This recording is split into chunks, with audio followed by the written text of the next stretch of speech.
بسم الله الحمد لله والصلاة والسلام على رسول الله أما بعد فأعوذ بالله من الشيطان الرجيم بسم الله الرحمن الرحيم وقال سبحانه وتعالى الذي خلق الموت والحياة ليبلوكم أيكم أحسن عملا يا أيها الذين آمنوا اتقوا الله ولتنظر نفس ما قدمت لغد واتقوا الله إن الله خبير بما تعملون يا أيها الذين آمنوا إن تنصروا الله ينصركم ويثبت أقدامكم صدق الله العظيم رب اشرح لي صدري ويسر لي أمري واحلل عقدة من لساني يفقه قولي رب زدني علما آمين يا رب العالمين اللهم صل وسلم على نبينا وحبيبنا محمد السلام علیکم ورحمۃ اللہ وبرکاتہ۔ سامعین محترم، آج کا جو خطاب جمعہ ہے اور اس پر جو میں نے ٹاپک چوز کیا ہے وہ مسئلہ اقصیٰ اور اسی طریقے سے یا فلسطین یعنی مسجد اقصیٰ اور فلسطین کے متعلق ہے۔ یاد رہے کہ یہ اگر بنیادی طور پر ہم بات کر لیں کہ جو پہلا حصہ ہے، جو پہلا ہی نقطہ آپ یوں کہہ لیں، جو دو امتوں کا مسئلہ ہے وہ تو جناب عمر رضی اللہ تعالی عنہ کے دور میں بھی اللہ نے حل کر دیا تھا۔ یہ جو بنی اسرائیل کی قوم ہے اللہ نے ان کو پہلے ہی معزول کر دیا۔ اس کی بنیادی وجہ یہ ہے کہ مسجد اقصیٰ کی جو ذمہ داری تھی وہ اللہ نے امت محمدیہ کو دے دی صلی اللہ علیہ وسلم۔ اب آپ یہ دیکھیے کہ بنی اسرائیل کی جو قوم گزری ہے اللہ نے ان کو اس حصے سے ہٹا کے امت مسلمہ یعنی نبی مکرم علیہ السلام کی امت کو قرار دیا۔ تو اس اعتبار سے اگر نوٹ کیا جائے کہ بنی اسرائیل کو اللہ نے معزول کر دیا، اور صرف یہ نہیں کیا بلکہ آپ یوں کہہ لیجیے مسجد حرام اور مسجد اقصیٰ امت مسلمہ یعنی نبی مکرم علیہ السلام کی ذمہ داری میں دے دی۔ تو اس اعتبار سے دیکھا جائے تو اللہ سبحانہ و تعالیٰ بھی ان سے ناراض ہے۔ ان کی جو ذمہ داری تھی انہوں نے اپنی ذمہ داری پوری نہیں کی، تو اللہ نے یہ ان سے جو ان کی امامت تھی، بنیادی طور پر رسپانسبلٹی تھی، مکمل نہ کرنے کی وجہ سے وہ چھین لی۔ اور وہ بنیادی جو آپ پہلو ہے وہ آپ سب کے علم میں ہے، جو مسجد اقصیٰ ہے جناب عمر رضی اللہ تعالیٰ عنہ کے دور میں جو مسیح برادری تھی وہ ان کے حوالے کر دی پرامن طریقے سے، اور طے یہ ہوا، جناب عمر رضی اللہ تعالیٰ عنہ نے یہ طے فرمایا کہ اب یہاں پر یہودی آباد نہیں ہو سکتے، البتہ ان کے لیے یہ ہے کہ یہاں آئیں اور زیارت کر کے چلے جائیں۔ تو یہ تو تھا پہلا جو نقطہ ہے دو امتوں کے درمیان یعنی بنی اسرائیل اور امت محمدیہ صلی اللہ علیہ وسلم کے درمیان۔ تو ان کو جو ہے وہ معزول اس اعتبار سے بھی کر دیا کہ اب یہ یہاں مسجد اقصیٰ یعنی فلسطین میں آ سکتے ہیں، البتہ صرف زیارت کی حد تک ہے، یہاں رہائش کی ان کو اجازت نہیں ہے۔ جو وقتاً فوقتاً اب یوں آگے بڑھیں کہ سلطنت عثمانیہ کا معاملہ تھا، تو اس کو انہوں نے سب سے پہلے ختم کیا، اور پھر اسی طرح سے عرب کے درمیان جو ہے ایک دوسرے سے لڑانا انہوں نے شروع کر دیا۔ 1948 سے یہ ان کا جو قیام ہے اسرائیل کا۔ اب ان کی کوشش یہ تھی کہ اب یہ جو جب وجود میں آیا پاکستان، اور پاکستان کے ساتھ جو دیگر ممالک ہے امت مسلمہ کے تقریباً 57 ممالک ہے، تو یہ بھی ان کو کیا کرے، ایکسیپٹ کرے۔ لیکن معاملہ کیا بنا، یہاں تک کہ معاملات بگڑتے گئے، اور اس اعتبار سے بھی بگڑتے گئے کہ انہوں نے آہستہ آہستہ قبضہ کرنا شروع کر دیا فلسطین پر۔ ان کو اجازت جناب عمر رضی اللہ تعالیٰ کے دور میں صرف یہاں تک تھی کہ یہاں آپ آئیں اور زیارتیں کریں اور چلے جائیں، یہاں آپ کو گھر لینے کی بھی اجازت نہیں ہے۔ لیکن انہوں نے کیا کیا، انہوں نے پھر آہستہ آہستہ جو ہے وہ قبضہ کرنا شروع کیا۔ سب سے پہلے تو خلافت عثمانیہ کو انہوں نے جو ہے وہ ختم کیا۔ 1948 میں یہ وجود میں آیا، اور 1947 میں پاکستان وجود میں آیا۔ ڈاکٹر اسرار احمد رحمۃ اللہ علیہ یہ فرمایا کرتے تھے کہ اللہ نے ان کا علاج پہلے ہی بھیج دیا ہے، اور وہ پاکستان ہے۔ اور یہ بھی نوٹ کر لیں کہ امت مسلمہ کے 57 ممالک ہیں، 57 ممالک ہیں، اور یہ اللہ کا پاکستان پر مہربانی کہہ لیجئے یا اس اعتبار سے احسان سمجھ لیجئے کہ اللہ نے ایٹمی صلاحیت صرف پاکستان کو دی ہے۔ 85% انہوں نے قبضہ کر لیا ہے فلسطین پر، 85% قبضہ کر لیا ہے۔ اور یہاں تک کہ پھر اس کا ساتھ کون دے رہا ہے، نمبر 1 برطانیہ، نمبر 2 امریکہ، یہ سارے کے سارے کھل کے ساتھ دے رہے ہیں۔ لیکن ہم صرف آپ یوں کہہ رہے ہیں مذمتی بیان کر رہے ہیں، مذمتی کر رہے ہیں، اور بلکہ یہاں تک بتایا گیا ہے کہ جو غیر مسلم ہیں انہوں نے باقاعدہ لاکھوں کی تعداد میں احتجاج کیا ہے، اور یہاں امت مسلمہ کے جو مسلمان ہیں ان کا وہ کوئی کچھ نظر ہی نہیں آتا. تو یہ انتہائی افسوس کی بات ہے. یہ پہلا نقطہ تو ہے دو امتوں کا مسئلہ کے حوالے سے. اسی طریقے سے پھر نمبر 2 پہ آ جائے، امت مسلمہ کا امتحان کیا ہے، ہمارا اور آپ کا امتحان کیا ہے. دیکھیں سب سے پہلی بات تو یہ ہے کہ ہم جو ہمارے بھائی ہیں ان کے لیے ہم کیا کر سکتے ہیں. نمبر 1 ہم یہ کر سکتے ہیں کہ ان کے لیے دعا کریں. نمبر 2 اس سے بڑھ کر ہم یہ کر سکتے ہیں اگر ہمارے پاس جو ممکنہ صورت ہے انفاق کی، وہ انفاق کا معاملہ کریں جہاں تک ممکن ہو. 2 صورتیں ہوگی. تیسری صورت یہ ہے کہ ہم ان کے لیے یہ کریں کہ حکومتی سطح پر جو ہم بائیکاٹ کر سکتے ہیں مصنوعی شکل میں وہ کریں. اب ذرا اندازہ لگائیں کہ جتنی بھی چیزیں ہیں ہمارے ملک کے اندر ان کی چیزیں مہنگی ہو گئی ہیں. انا للہ و انا الیہ راجعون. ان کی جو مصنوعات ہے وہ مہنگی ہو گئی ہے. اب یہ جو ان کو پروفٹ ملے گا تو ان پروفٹ سے وہ کیا کریں گے، اسلحہ خریدیں گے، اور اس اسلحے کی بنا پر پھر کیا کریں گے، ہمارے مسلمان بھائیوں کو کیا کریں گے، ذبح کریں گے. کہنے کا مقصد یہ ہے 7 اکتوبر کو جو حماس نے اٹیک کیا ہے وہ کیوں کیا ہے، اس کی وجہ ہے. یہ تو صرف اجازت کے ساتھ رہ سکتے، بلکہ اجازت کے ساتھ صرف جو ہے مسجد اقصی کی زیارت کر سکتے تھے. انہوں نے قبضہ کرنا شروع کر دیا، اور پچھلے کوئی میرے خیال میں کوئی آپ یوں کہہ لیجئے کہ 74 سال کم و بیش سے یہ جو ہے یہ ظلم و ستم کی جو ہے داستان متسلسل سے چلی آ رہی ہے. تو کیا کریں پھر، ہم کیا کریں. فلسطین کے لیے 2 صورتیں تھیں. ایک صورت تو یہ ہے کہ یہ ظلم جو ہے وہ سہتا رہتا، برداشت کرتا رہتا. ایک صورت تو یہ تھی. دوسری صورت یہ تھی کہ سلنڈر کر دیتا. 2 صورتیں تھیں. لیکن انہوں نے کہا اس کی وجہ یہ ہے کہ مسجد ہے یہ پوری امت کی، ہماری نہیں ہے، ہم اس پر جو ہے اپنا خون پیش کریں گے، قربانی پیش کریں گے. 7 اکتوبر کو انہوں نے اٹیک کیا ہے کہ جہاں تک ممکن ہو ہم اللہ کے گھر کی حفاظت تو کریں. اب یہ ہے کہ اس کا جو رسپانس ہے وہ بہت بھیانک آیا ہے، اور کھل کے چاہے وہ برطانیہ ہو چاہے وہ امریکہ ہو، آج تک وہ کھل کے جو ہے وہ ان کے ساتھ تعاون کر رہے ہیں اسلحے کی صورت میں. دوسری بات یہاں یہ سمجھنے کی ہے کہ انہوں نے اقوام متحدہ کے اندر آ کر اپنا جھنڈا لہرا دیا ہے، اور انہوں نے کہا کہ ہمارا جو مقصد ہے اس میں عرب بھی شامل ہے، یہاں تک کہ مدینہ بھی شامل ہے. اب کہاں جائیں گے؟ یعنی اگر ہم یوں کہیں کہ عرب کے کچھ لوگ تو یہ بھی کہہ رہے ہیں نا کہ اب اس خون کی جو ندیاں بہ رہی ہیں نا اس کو روکنا ہے، تو اس کی ایک صورت یہ ممکن ہے ان کی رائے کے مطابق. وہ کیا صورت ممکن ہے کہ اب یہ کریں کہ یہ جو فلسطین کے بھائی ہیں نا اپنے آپ کو سرنڈر کر دیں. لیکن کیسے ممکن ہے؟ ان کا تو اصل ٹارگٹ پاکستان ہے. جو امت مسلمہ کے 57 ممالک ہیں وہی ٹارگٹ ہیں. تو اگر خدا نخواستہ عرب کی رائے کے مطابق جو ان کے سردار ہیں یا ان کے بادشاہ ہیں جنہوں نے یہ بیان جاری کیا ہے کہ اگر یہ سرنڈر کر دیتے ہیں تو پھر اس کے بعد باری کس کی ہے؟ پاکستان کی. اور اس کے بعد باری کس کی ہے؟ مدینہ کی.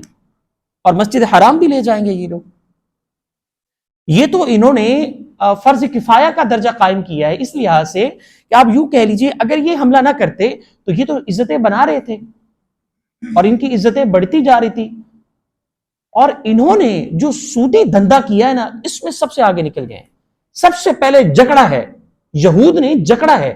لیکن یہ ذہین بہت ہیں، ان کا ہر آدمی جو ہے وہ جنگجو ہوتا ہے اور با صلاحیت ہوتا ہے.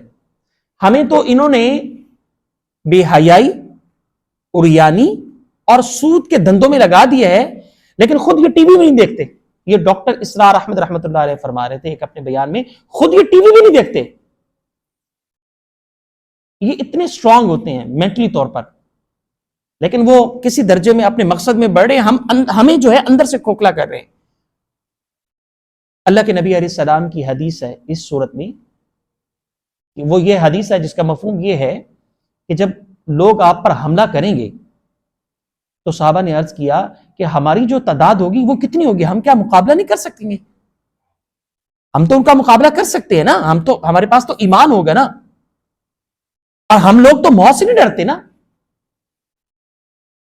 مومن جو ہوتا ہے ان کو جب موت آتی ہے وہ تو اللہ سے ملاقات ہوتی ہے نا, وہ تو نہیں ڈرتا موت سے, اور ایمان ان کا مضبوط ہوتا ہے. تو صحابہ نے عرض کیا یا رسول اللہ صلی اللہ علیہ وسلم, جب لوگ ہم پر حملہ کریں گے تو کیا ہماری تعداد میں کمی نہیں ہوگی یا ہماری تعداد زیادہ ہوگی؟ نبی علیہ السلام نے فرمایا کہ آپ کی تعداد بہت زیادہ ہوگی, لیکن وہ اس کی جو شکل بنے گی وہ سمندر کی جھاگ کی طرح ہوگی, کوئی ویلیو نہیں ہوگی اس کی. اور اس کی دو بنیادی وجہ بتائی. جو ایک بنیادی وجہ بتائی وہ دنیا سے محبت ہوگی, دنیا سے دل لگی, میں یہ کر لوں, میں وہ کر لوں, میں یہ کر لوں, میں وہ کر لوں. دوسری جو وجہ بتائی نبی علیہ السلام نے وہ آخرت سے جو ہے چھٹکارا ہوگا, یعنی آخرت یعنی موت سے ہمیں ڈر لگے گا. اور یہ دونوں چیزیں اللہ نے ہمیں پہلے بتا دی. کہا جاتا ہے کہ مومن کو موت اس اعتبار سے پیاری ہے کیونکہ ان کو پتا ہے کہ اللہ سے ملاقات کرنی ہے, جو میری محنت اور مشقت ہے وہ وہاں جا کے مجھے مل جائے گی. بلکہ ایک حدیث میں تو یوں آتا ہے, تھوڑا سا ٹاپک میں چینج کر رہا ہوں, معذرت چاہتا ہوں, کہ ایک حدیث میں یوں آتا ہے کہ جو انسان ہے دو چیزوں سے ڈرتا رہتا ہے, ایک مال کے بارے میں کہ میری مال میں کمی نہ ہو جائے, اور دوسری موت کے بارے میں. حالانکہ جو مال آپ کو مل رہا ہے اگر اس میں کمی آتی ہے تو آپ کے لیے آسانی ہے, کل اللہ کے سامنے مال کے حوالے سے مجھ سے اور آپ سے سوال ہوگا کہ مال کہاں سے کمایا, حلال سے یا حرام سے. پھر یہاں تک بس نہیں کی, اگر حلال سے کمایا ہے تو اس کو انویسٹ کہاں کیا ہے, صرف اور خرچ کہاں کیا ہے, ذرا بتاؤ مجھے. اگر خدا نخواستہ جو پہلا حصہ ہے سوال کا وہ بھی اس میں ہم کمزور پڑ جاتے ہیں, یعنی مال ہے ہی ہمارا حرام کا, تو پھر تو ختم بات, پھر تو آگے بڑھ ہی نہیں سکتے ہم. ہاں اگر مال حلال سے کمایا پھر مزید سوال ہوگا اس کو صرف کہاں کیا, اسراف تو نہیں کیا, فضولیات میں خرچ تو نہیں کیا. تو کہنے کا مقصد یہ ہے کہ ہمارا اس وقت جو تعداد کی شکل بنی ہوئی ہے وہ بہت زیادہ ہے, 57 ممالک ہیں ہمارے امت مسلمہ کی. اور عجیب بات یہ ہے کسی ایک ملک میں بھی دین کی اقامت نہیں ہے, کسی ایک ملک میں بھی. 9/11 کا واقعہ دیکھ رہے ہیں اور دیگر واقعے بھی ہیں, باقاعدہ کرنے کے بعد جو ہے پھر افغانستان پر حملہ ہے اور اس طرح کے معاملات ہیں, یہ سب آپ کے علم میں ہیں. یہ ساری ان کی پلاننگ ہے کہ ان ممالک کو کس طرح سے ہم ختم کریں امت مسلمہ. بہرحال یہ چیزیں تو آنی ہیں زندگی میں, کیونکہ قرآن نے واضح اعلان کیا وَلَنَبْلُوَنَّكُمْ بِشَيْءٍ مِّنَ الْخَوْفِ وَالْجُوعِ وَنَقْصٍ مِّنَ الْأَمْوَالِ وَالْأَنفُسِ وَالثَّمَرَاتِ. قرآن کا تو واضح اعلان ہے یہ چیزیں ہم پر آئیں گی, لیکن کہنے کا مقصد یہ کہ میرا اور آپ کا حصہ کتنا ہے اس میں. اسی طرح سے یہ تو پہلا حصہ تھا امت مسلمہ کا امتحان. ہمارا یہ امتحان ہے جس میں سورۃ الملک کی وہ واضح آیت آپ کے علم میں ہے, الذی خلق الموت والحیات لیبلوکم ایکم احسن عملا. اللہ سبحانہ و تعالی نے جو موت کو تخلیق فرمایا ہے, موت کو پیدا کیا ہے, وہ اس لیے بنایا ہے تاکہ تم میں سے بہترین احسن عملا, بہترین عمل کون کرتا ہے. یہ میرا اور آپ کا امتحان ہے. اللہ تو کسی اور سے بھی اپنا دین کا کام لے سکتا ہے, لیکن کہنے کا مقصد یہ ہے کہ میں نے اللہ کے دین میں اپنا حصہ کتنا ڈالا ہے, اس میں میری محنت کتنی شامل ہے. اللہ کے دین کو اس زمین پر قائم کرنا ہماری ذمہ داری نہیں ہے, اس میں کوشش کرنا ہماری ذمہ داری ہے. یعنی جو حصہ ڈال سکتے ہیں ڈال دیں. دین کو قائم کرنا تو اللہ سبحانہ و تعالیٰ کی ذمہ داری ہے, وہ خود ہی قائم کر دے گا. وہ چاہے تو فوراً یہود ہو, چاہے وہ کافر ہو, غیر مسلم ہو, نان مسلمز ہو, ان کو ختم کریں اور دین قائم ہو جائے. اصل امتحان آزمائش تو ہماری ہے کہ میرے وہ بندے میرے دین کے لیے کتنی جد و جہد کرتے ہیں, کوشش کرتے ہیں, سٹرگل کرتے ہیں. یہ ہے وہ اصل پہلو جو اس اعتبار سے بیان کیا گیا ہے. مزید اس کے بعد آگے بڑھیں, جو اگلا نقطہ ہے, نقطہ نمبر جو ہے اب یوں کہہ لیجئے جو 5 ہے, وہ حماس کے سربراہ کے متعلق ہے. جو حماس کے سربراہ ہے انہوں نے کہا کہ اگر پاکستان اگر آگے بڑھے تو یہ جو خون خرابہ ہے یہ کسی درجے میں رک سکتا ہے. ہمارے جو حکمران ہیں وہ آگے بڑھیں، صرف مذمتی بیان نہ کریں، کچھ مصنوعات کا بائیکاٹ کریں، جو سفارتی معاملات ہیں اس کا کسی درجے میں کمی بیشی کریں، یا ہو سکتا ہے وہ کر لیں، تو عین ممکن ہے کہ یہ صورت رک سکتی ہے۔ لیکن اگر یہ صورت نہیں ہوگی تو پھر یہ ممکن نہیں ہے۔ اسی طریقے سے مزید جو اگلا نقطہ ہے وہ ریاستی حل کے متعلق ہے، یعنی جو ہمارے وزیر اعظم ہیں جو فلسطین کے متعلق بات کرتے ہیں، اس کا جو مطلب، اور اسی طریقے سے جو اس کو تسلیم کرنے کے حوالے سے بھی بیچ میں باتیں کی جا رہی تھی، اس میں ایک نقطہ یہ بھی آتا ہے کہ جب فلسطین نے اٹیک کیا 7 اکتوبر کو، کس پر کیا؟ اسرائیل پر کیا، تو اس میں جو ایکسپٹ کرنے کے معاملات تھے وہ خدشات دور ہو گئے، جو قبولیات کے معاملات تھے وہ دور ہو گئے، اور اس میں مصلحت یہ ہے کہ یہ آہستہ آہستہ آہستہ اپنی اپنی جو معاملات ہیں یا اپنے وائرس تھے وہ مختلف ممالک کے اندر پھیلا رہا تھا، اور اس کے اٹیک کرنے سے، ان کی محنت کرنے سے یہ ہوا کہ وہ وائرس کم ہو گئے، اور کچھ ممالک نے بائیکاٹ کیا ہے اور اس کا فائدہ باقاعدہ ہو رہا ہے، ان کی جو آپ کہہ لیں سورس آف انکم ہے اس میں کمی آئی ہے، لیکن اس کے پیچھے جو بیک گراؤنڈ ہے نا وہ کسی درجے میں سٹرونگ ہے، وہ یقیناً امریکہ ہے اور برطانیہ ہے۔ لیکن ایک بات جو حکمت کی ہے وہ یہ ہے کہ اب میرے خیال میں اب قریب الماضی کی بات کر رہا ہوں، کہ کسی بھی زمانے میں قریب الماضی کے حوالے سے کہ ان کو جو گالیاں پڑی ہیں اتنی نہیں پڑی جب اب پڑ رہی ہیں، خود جو غیر مسلم ہیں وہ خود جو ہے باہر نکل، لاکھوں کی تعداد میں جو ہے وہ نکل کر آئے ہیں باہر، اور انہوں نے کہا کہ یہ تو ظلم ہو رہا ہے۔ تو اس حوالے سے جو قرآن کا فیصلہ ہے، اللہ فرماتا ہے یا ایھا الذین آمنوا، اے ایمان والو، ان تنصروا اللہ، اگر تم اللہ کی مدد کرو گے، وینصرکم، اللہ تمہاری مدد کرے گا، ویثبت اقدامکم، اللہ تمہارے قدموں کو مضبوط کر دے گا۔ آج ہمارے پاس وقت ہے، 2 صورتیں ممکن ہیں یا اس سے زیادہ بھی ممکن ہے، انفرادی طور پر ہم دعا کریں، اور اگر ممکن ہو انفاق کا معاملہ کریں، 2 صورتیں ہو گئی۔ تیسری بات ہے اجتماعیت میں جوڑیں، لازمی چیز ہے۔ یہ اتنا بڑا سیلاب ہے، اتنا بڑا طوفان ہے، بے حیائی کی شکل میں، رزق کی کمی اور تنگی کی شکل میں، سود کی شکل میں، جو اکیلا آدمی نہیں سہ سکتا۔ جب آپ اجتماعیت میں جڑتے ہیں تو اللہ سبحانہ و تعالی اجتماعیت میں مختلف کوالٹی کے لوگ رکھے ہوتے ہیں، وہ ایک دوسرے کو پش کرتے ہیں۔ ایک وہ آدمی ہے جو ڈاکٹر ہے، اتنی ذمہ داریاں ہیں گھر کی، معاملات دے کر، تو وہ بڑے پیمانے پر اجتماعیت میں آ کے کام کر رہے، تو میرا چھوٹا سا کام ہے، تو کیا جو میرے پاس فری وقت ہے وہ نکال کر اللہ کے لیے نہیں آ سکتا؟ اب میں کس کو دیکھوں گا؟ ان کو دیکھوں گا کہ وہ آ رہے، میں بھی آ سکتا ہوں۔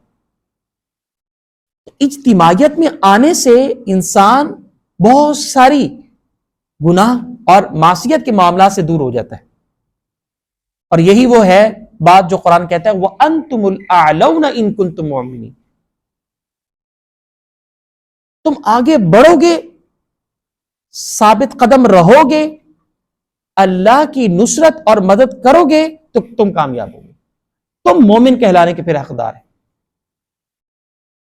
اور خدا نخواستہ اگر یہ صورت ممکن نہیں ہے تو یاد کر لیجئے کہ ہمارے سامنے 2 ہی حصے ہیں جو آپ سب کے سامنے ہیں، جنت اور جہنم۔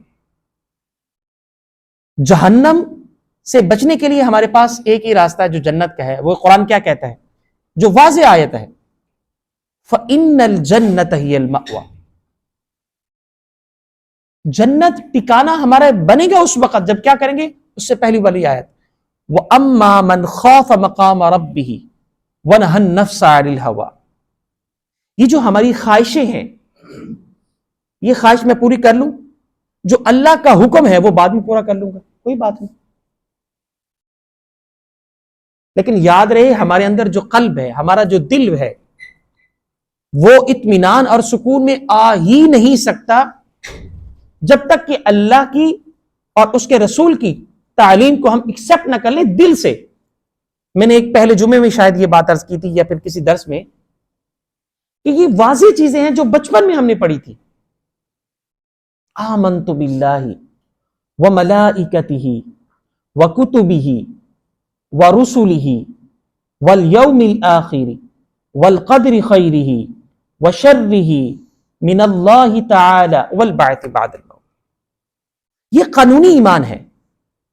جب ہم اسلام میں داخل ہوں گے تو ہمیں کہنا پڑے گا میں ایمان لایا اللہ پر، اس کے فرشتوں پر، اس کی کتابوں پر اور رسولوں پر اور اچھی بری تقدیر پر اور موت کے بعد زندہ ہو جانے پر۔ یہ تو ہم اسلام میں داخل ہو گئے ہیں۔ لیکن جو آیت میں نے آپ کی خدمت میں پیش کی ہے، ان تنصروا اللہ ینصرکم، میں اور آپ اللہ کی مدد کب کریں گے؟ اللہ تو فرماتا ہے کہ جو پسند کرتا ہے مجھے، میں اسے پسند کرتا ہوں، جو مجھ سے محبت کرتا ہے میں اسے محبت کرتا ہوں، جو میرے پاس ایک ہاتھ دوڑ کے آتا ہے، چل کے آتا ہے، یا ایک ہاتھ قریب کرتا ہے، میں اس سے بڑھ کر یعنی کونی اس سمیت اس کے زیادہ قریب ہو جاتا ہوں۔ جو میرا ذکر بندوں کے درمیان کرتا ہے میں اس کا ذکر فرشتوں کے درمیان کرتا ہوں، یعنی اس سے اچھی مجلس میں کرتا ہوں۔ اور جو میرے پاس چل کے آتا ہے، اللہ سبحانہ و تعالیٰ فرماتے ہیں میں دوڑ کے آتا ہوں۔ دوڑنے سے مراد یہ ہے کہ میری جو قربت ہے وہ اس بندے سے کہیں زیادہ ہے۔ وہ اصل میں چیز ہوگی جو اب میں آپ کو بتانے جانا ہوں اسی ضمن میں، وہ یہ کیا ہے؟ آمنت باللہ کما ہوا باسمائہ وصفاتہ، جو اللہ کی صفات ہیں۔ اب مجھے یہ بتائیے کہ انفرادی طور پر ہم کیا کر سکتے ہیں؟ نمبر 1 نماز، روزہ، زکوٰۃ اور حج، یہ 4 کام ہیں، اور پہلا جو کام ہے وہ اللہ پر ایمان ہے۔ لیکن جو باقی فریضے ہیں جو قرآن نے واضح طور پر بیان کیے ہیں، اس کا کیا ہوگا؟ کنتم خیر امۃ اخرجت للناس تأمرون بالمعروف وتنہون عن المنکر، اس کا کیا بنے گا؟ کہ تم بہترین امت ہو۔ یہاں پر یہ تو نہیں اللہ نے فرمایا کہ تم بہترین امت ہو، نماز پڑھو، روزہ رکھو، زکوٰۃ اور حج، یہاں یہ نہیں فرمایا۔ تم بہترین امت کب ہو؟ تأمرون بالمعروف، جب تم نیکی کی دعوت دو گے، اور اس کے ساتھ یہ بھی لازم کر دیا وَتَنْهَوْنَ عَنِ الْمُنْكَرِ، جب تم برائی سے منع کرو گے۔ تو آج جو فلسطین کا معاملہ ہے، جو غزہ اور حماس کا معاملہ ہے، یقین مانے آنسو آتے ہیں آنکھوں سے، تھر تھراتا ہے جو ان پر ظلم و ستم ہو رہا ہے۔ ایسا ہو رہا ہے کہ ان کو شہید کیا جا رہا ہے، اور اس طرح سے کیا جا رہا ہے کہ وہ جو بچے ہیں وہ مسکراتے ہوئے اپنی جان دے رہے ہیں، وہ کامیاب ہیں۔ میں نے کیا کیا ہے؟ میں نے حصہ اپنا کتنا ڈالا ہے؟ اصل مسئلہ یہ ہے، میں اپنا ذرا جائزہ لوں، میرا اس میں کتنا حصہ ہے۔ ایک گھر میں 3 بچے شہید ہوتے ہیں، یہی فلسطین ابھی کی بات ہے، یہ میں صحابہ کی بات نہیں کر رہا رضی اللہ تعالیٰ عنہ۔ ایک گھر کے 3 بچے شہید ہوئے ہیں، 3، تو ماں کہتی ہے کہ کوئی بات نہیں، میرا چوتھا ہوتا وہ بھی کر دیتی، مسکراتے ہوئے، اللہ اکبر۔ 4 بچے شہید ہوئے ہیں، وہ کہتے کوئی بات نہیں، میرے 5واں ہوتا وہ بھی کر دیتی۔ اور اس سے بڑھ کے آپ کو میں بات کروں، ہم جب سرجری اپنی کرواتے ہیں، ڈاکٹر کے پاس جاتے ہیں، یہ ڈاکٹر صاحب بیٹھے ہیں ماشاءاللہ، بہتر سمجھتے ہیں ساری باتوں کو ہم سے، تو کیا مختلف میڈیسن دیتے ہیں تاکہ ان کو جو پین نہ ہو، تکلیف کی جو شدت ہو وہ اس میں کمی ہو۔ یقین سے کہہ رہا ہوں کہ اب جو فلسطین کا معاملہ ہے وہ اس حد تک ہے، چھوٹے چھوٹے بچے جو سرجری کروا رہے ہیں قرآن کریم کی تلاوت کر کے کروا رہے ہیں۔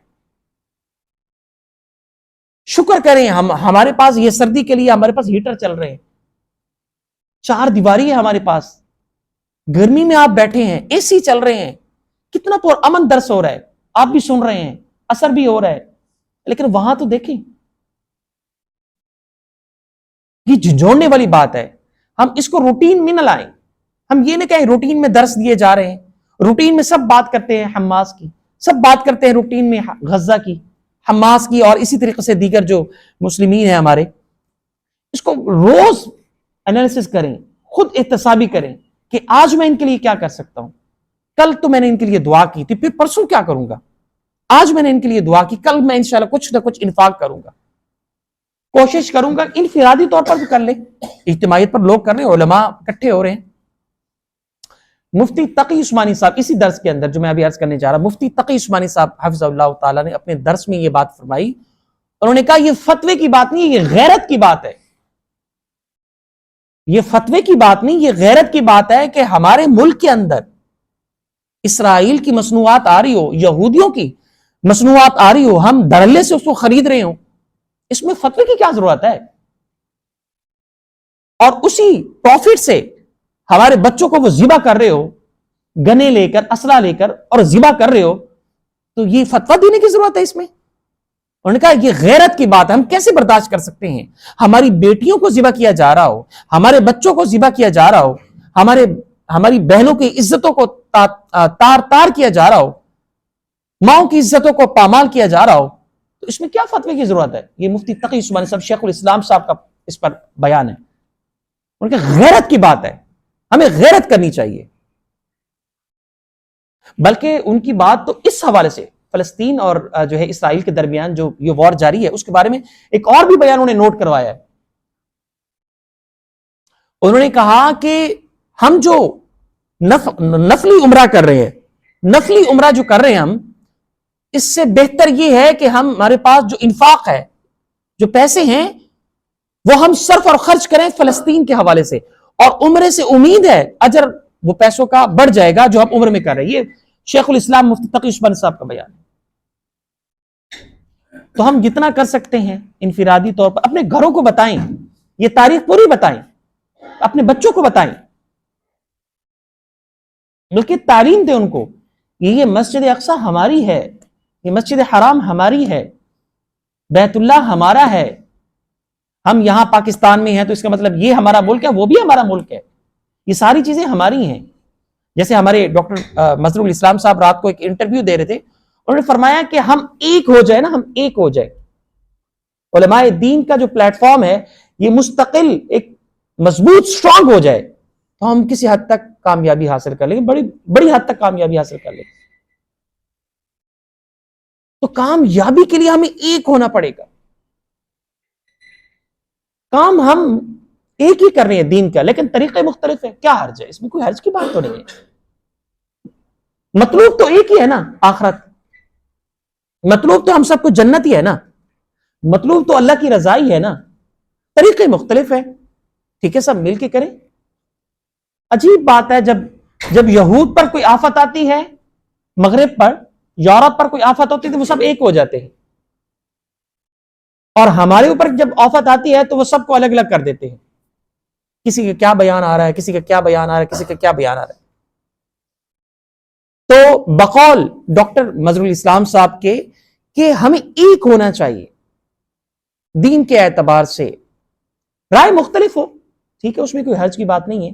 وہ تو علم کی وسعت کو بڑھاتا ہے نا، وہ علم کو بڑھا رہا ہے. لیکن یہ ہے کہ مل کے چلیں، اور اس کا فائدہ انشاءاللہ امت کو ہوگا. ہماری نظر امت پر ہونی چاہیے، ایک خاص جماعت پر نہیں ہونی چاہیے. اللہ سبحانہ و تعالی عمل کی توفیق عطا فرمائے. وآخر دعوانا الحمدللہ رب العالمین.